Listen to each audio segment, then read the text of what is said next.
আসসালামু আলাইকুম and hello everyone, welcome back to my channel. কি অবস্থা সবার? আশা করছি সবাই অনেক ভালো আছেন। সো গাইস, দেখতে দেখতে তো একদম রোজার লাস্ট মুহূর্তে চলে আসলাম। এই তো রোজা আসবে আসবে বলে রোজা আবার চলেও যাচ্ছে।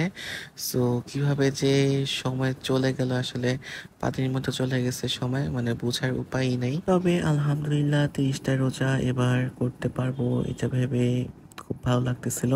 এখন যে জায়গাটা দেখতে পারতেছেন, এটা কিন্তু মাঝখানে ভাইরাল হয়েছিল, মানে রোজার প্রথম কয়েক রোজায় কিন্তু এই গলিটা অনেক ভাইরাল হয়েছিল। টাঙ্গাইলে যারা আছেন তারা চিনতে পারবেন অবশ্যই। এটা হচ্ছে মিষ্টিপট্টির ভিতরে যে গলি আছে ওই জায়গাটায়। সো এখানে প্রতিবারই হচ্ছে নানান রকমের ইফতারি বানায়। চিপটিতে হচ্ছে এখানে হরেক রকম ইফতারি পাওয়া যায়, প্রায় সব রকমের খাবারই এখানে পাওয়া যায়, ইফতারি আইটেম যেগুলো আর কি। সো ভাবলাম যে এইদিকে আসা হয় না, এরকম রোজার মধ্যে আসা হয়নি। সো আজকে আসছি, তো আজকে একটা ভিডিও করে যাই এখান থেকে। এইদিকে আসার পর মানে অবাক হয়ে গেছি, এত মানুষ, এত পরিমাণ মানুষ, মানে ভিড়ে হাঁটা যাইতেছিল না, এত পরিমাণ মানুষ ছিল। ভিডিওতে দেখতেই পারতেছেন কি পরিমাণ মানুষ।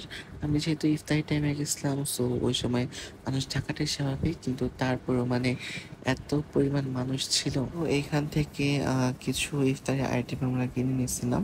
তারপর এখান থেকে ইফতারি আইটেম কিনে সোজাসুজি বাসায় চলে গেছিলাম। মানে যতক্ষণ ছিলাম মানে প্রায় দম বন্ধ হয়ে আসতেছিল, এত মানুষের ভিড়ের মধ্যে। প্রচন্ড গরম হয়েছিল ওই দিন। তো এমনিতেই বাইরে প্রচন্ড গরম, তার মধ্যে এত মানুষ, আর এই গলিটা হচ্ছে একদম চিপা গলি। সো যার জন্য আসলে এত গ্যাদারিং হয়। আর আমার মনে হয় এখানে আশেপাশে যারা আছে, মানে আশেপাশে যাদের বাসা, তারা মনে হয় এখান থেকে ইফতারি কিনে খায়। কারণ যে পরিমাণ মানুষ, আর এখানকার ইফতারির কিন্তু অনেক নাম আছে, মানে অনেক ফেমাস আর কি। মনে হয় না আর রোজার মধ্যে কোনো ভিডিও দিতে পারবো, মানে রোজার কোনো ভিডিও আর দিতে পারবো, কারণ একদম লাস্ট পর্যায়ে। সো আর দুইটা না একটা রোজা আছে। সো আলহামদুলিল্লাহ এবার রোজা আলহামদুলিল্লাহ ভালোভাবে কাটছে। অ্যান্ড আশা করি সবাই সুস্থ থাকবেন, ভালো থাকবেন। সামনে ঈদ আসতেছে। সো সবার ঈদ প্রিপারেশন কি কমেন্টে জানাতে পারেন আমাকে।